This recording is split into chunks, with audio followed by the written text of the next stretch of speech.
Imagina você ser preso e condenado a uma prisão perpétua por um crime que você não cometeu. Perder tudo, seu emprego, sua vida, seu casamento, seus filhos. Viver preso para sempre, tentando provar a sua inocência. Por incrível que pareça, galera, isso acontece muito. Algumas pessoas acabam sendo presas por crimes que elas não cometeram. E é sobre isso que iremos falar no vídeo de hoje. Pessoas inocentes que foram presas. Histórias inacreditáveis, comoventes e tristes. Então se prepare aí, mas antes arrasta a tela um pouquinho pra baixo e clica nesse botãozinho vermelho pra se inscrever aqui no canal se você ainda não é inscrito. E se você é um fodinha, é claro, vai chamar com o seu joinha. Yeah! Se inscreveu? Deixou o joinha? Vamos para o vídeo? Puxa a vinheta.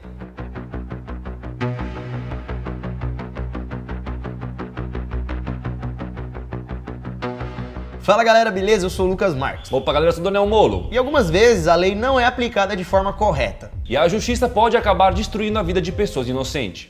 Em 10º lugar, Ed Bolden.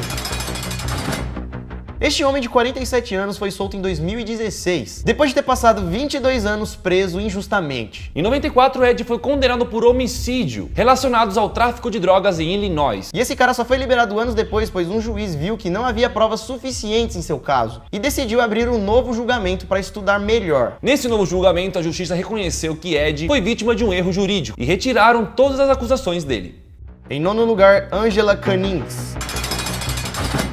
Angela Cannings foi condenada à prisão perpétua lá no Reino Unido, em 2002. Essa mulher foi acusada de sufocar 2 filhos até a morte. Isso foi o que a justiça acusou Angela, mas não foi bem assim. Angela perdeu seus 2 filhos com menos de 2 anos de idade. O primeiro filho morreu em 1989 e o outro em 1991. Só que a justiça não investigou direito o motivo das mortes de seus filhos e acabou acusando Angela pelo acontecido. Anos depois foi feita uma nova investigação e descobriram que os parentes de Angela sofriam de uma doença chamada Síndrome da Morte Súbita Infantil e concluíram que as crianças morreram por causa dessa síndrome, e não que Angela teria matado. Depois disso, a condenação de Angela foi anulada. Imagina você é condenado pela morte de seus filhos, sendo que seus filhos morreram de doença. E você não teve culpa, e você vai lá, você tá preso, você perdeu o filho. E ainda vai perder a vida. Em 8º lugar, Kelly Alves Lima. Em 2011, Kelly Alves Lima foi presa por ter o mesmo nome de uma criminosa procurada. Isso aconteceu na cidade de Imperatriz, no estado do Maranhão. Kelly foi acusada de fazer parte de uma quadrilha que aplicava o golpe do Boa Noite Cinderela, que é aquele líquido que você joga no copo e a pessoa que bebe apaga completamente. E aí o criminoso pode sequestrar, roubar, fazer outras coisas. Kelly foi presa por 23 dias e conseguiu provar que era um caso de homonia, que é quando 2 pessoas têm o mesmo nome. Kelly saiu da cadeia e recebeu uma indenização de R$40 mil pelos danos causados, psicológicos e tudo mais. Em 7º lugar, Thomas Kennedy. Thomas foi acusado pela sua própria filha de 11 anos por ter sido estuprada algumas vezes, por ele mesmo. A criança de 11 anos acusou o pai dele ter mexido nela. Nos exames, a perícia confirmou que havia traumas em suas genitais. Thomas negou tudo, disse que não havia mexido em sua filha, mas acabou sendo condenado a 15 anos de prisão em 2002. Quase 10 anos depois, em 2012, ele foi liberado, porque a Cassandra, sua filha, confessou que inventou as acusações sobre o estupro do pai. Por quê? Porque estava brava com o pai. Ah, não. Assim, tem muita gente que faz maldade mesmo com criança, mas ô criança, vai fazer isso com seu pai não, velho. Na época em que ela acusou seu pai de estupro, ela estava fazendo relações sexuais com um coleguinha da escola. Dias depois, quando foi passar uns dias com o pai, ela acabou ficando irritada com ele porque ele estava bebendo e fumando, e resolveu inventar tudo e acusá-lo de estupro. Depois de contar então a mentira, a justiça estudou novamente o crime, viu que a menina estava mentindo e soltou o pai, que ficou 10 anos preso por ter violado a sua filha. Que não violou. Em 6º lugar, Herberson Lima de Oliveira. Hoje, com 35 anos, Eberton perdeu toda a sua juventude por um erro da justiça do Amazonas. Eberton foi preso em 2003, suspeito de estuprar uma menina de 9 anos. Ele ficou em uma cela destinada a homens que cometeram crimes sexuais. Lá ele foi violado e pegou AIDS. E o pior de tudo é que Eberton não foi devidamente julgado e condenado. Os caras não estudaram direito o caso dele e mandaram ele pra prisão. E isso só foi descoberto quando uma defensora pública conversou com ele durante uma visita. Ela teria acreditado na história do rapaz, foi atrás de tentar abrir uma outra investigação e aí nessa nova investigação descobriram a verdade. Lembra que Eberton foi suspeito de violar uma garotinha? O pai da vítima teria acusado Everson, pois rolou um desentendimento entre os dois. Mas depois das novas investigações encontraram um novo responsável pelo crime. E Eberson agora luta por uma indenização. Em 5º lugar, Tammy Marquardt.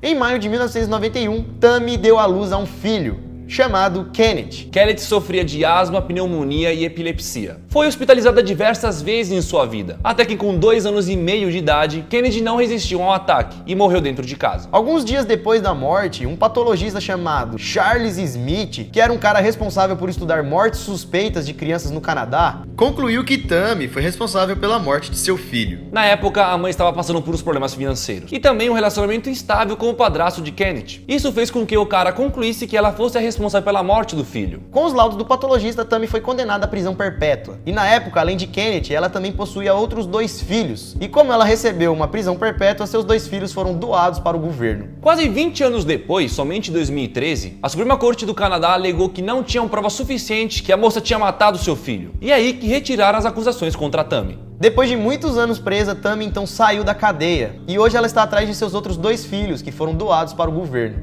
Em quarto lugar, os irmãos Mickelberry.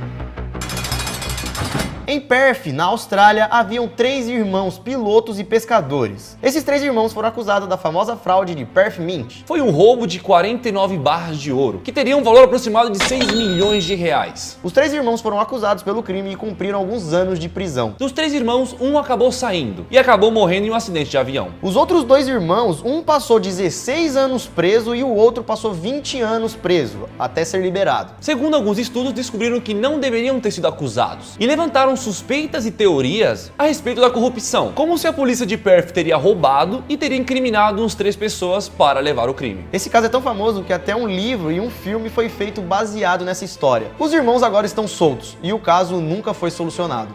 Em terceiro lugar, Rubin Hurricane Carter. Nascido em Nova Jersey em 1937, Rubin Hurricane foi um boxeador profissional entre 1961 e 1966. Mas infelizmente ele ficou famoso por um outro motivo. Em 66, que era o favorito para ganhar o cinturão da sua categoria, Hurricane foi detido pela polícia em seu carro. Ele foi acusado por testemunhas de ter matado 3 pessoas em um bar. Como é que você mata 3 pessoas num bar, né, velho? Carter foi condenado, mas levantaram suspeitas em relação à perseguição racial. Esse cara foi preso por quase 20 anos e acabou sendo solto depois que anularam a sua pena. Bob Dylan já fez uma música chamada Hurricane e Denzel Washington estreou um filme com o mesmo nome, ambos baseados nessa história. Não encontraram nenhuma prova de que Carter era o responsável pelo crime. Carter então foi solto, ficando preso por quase 20 anos. Em segundo lugar, Dr. Sam Shepard. Em 4 de julho de 1954, Marilyn, esposa do médico Dr. Sam, foi espancada até a morte em sua própria casa em Ohio, nos Estados Unidos. Dr. Sam disse em seu depoimento que estava cochilando no sofá, quando ouviu os gritos da sua mulher no andar de cima. Ele subiu e viu sua esposa no chão muito ferida. Logo depois, Dr. Sam sentiu uma grande pancada na cabeça e desmaiou. Quando acordou, ele viu uma pessoa estranha de cabelos grossos e pretos. Ele foi pra cima do cara, só que novamente foi desnorteado. Depois de acordar pela segunda vez, ligou para um amigo que morava próximo e pediu ajuda. Mas quando a polícia chegou, ele foi considerado o principal suspeito do crime, pois alguns pertences foram roubados da casa, mas foram encontrados em um saquinho escondido no quintal. Como se o roubo tivesse sido forjado. A mídia rapidamente soube do caso e, sem preparo algum, espalhou as provas que o doutor tinha matado a sua esposa. Os fake news. Isso acabou influenciando na decisão dos júris, que, como também não tinha muitas provas, acabou pegando aquilo ali que foi jogado na mídia e condenou o Dr. Sam como culpado da morte, recebendo uma prisão perpétua. Depois de 10 anos preso, Sam foi liberado, pois a polícia encontrou o anel da sua esposa com um limpador de janelas que morava no mesmo bairro que eles. E depois disso, o limpador de janela confessou vários roubos. Depois disso, Sam foi solto, pois ele não matou sua esposa e muito menos roubou as coisas. Não foi ele que fez esse crime. Mas o que se sabe é que a vida dele nunca mais foi a mesma, sofrendo de depressão e alcoolismo. Em primeiro lugar, Joana d'Arc. Nosso primeiro lugar vai para essa francesa que ficou tão famosa que virou até santa. Ela foi uma heroína guerreira da Igreja Católica, sendo assim a chefe militar da Guerra dos 100 Anos. Joana d'Arc foi pega e executada queimada em uma praça pública. Mas 25 anos depois dela ter morrido queimada, um papa considerou seu processo inválido. E aí, anos depois, em 1922, a Igreja Católica considerou ela como santa, uma santa padroeira da França. E Joana d'Arc foi inspiração para muitos filmes, muitos livros, até mesmo Shakespeare se inspirou nela. Mais uma pessoa que foi julgada injustamente e pagou com a sua vida. Que triste. Bom, galera, mas aí, o que você achou? Gostou desse vídeo? Se você gostou, então deixa o seu like, lembrando que esse vídeo foi a pedido pedido de vocês que pediram pra fazer esse tema, um tema bacana. Bacana, as interessante, histórias tocantes, né? Tem muito bandido que faz crime e não é preso, e tem muita gente que também não faz crime e é preso, mano. Olha como tá errado, né? Então é isso, galera. Se vocês gostaram, deixa o like e também deixa aqui embaixo sugestões de outros vídeos que a gente possa trazer aqui pro canal, beleza? Se inscreva no canal se você não é inscrito, também redes sociais aqui na tela, Dani Moore, Lucas Marques, Você Sabia Vídeo, do canal Você Sabia Plus. Na descrição. Entra lá no meu Instagram e me manda lá prisão perpétua. Entra lá no meu Instagram e manda prisão free. É isso, galera. Tamo junto, espero que vocês tenham gostado. Vai ver o vídeo de ontem que tá legal. E ficamos por aqui até amanhã. Isso tudo, pessoal. Valeu!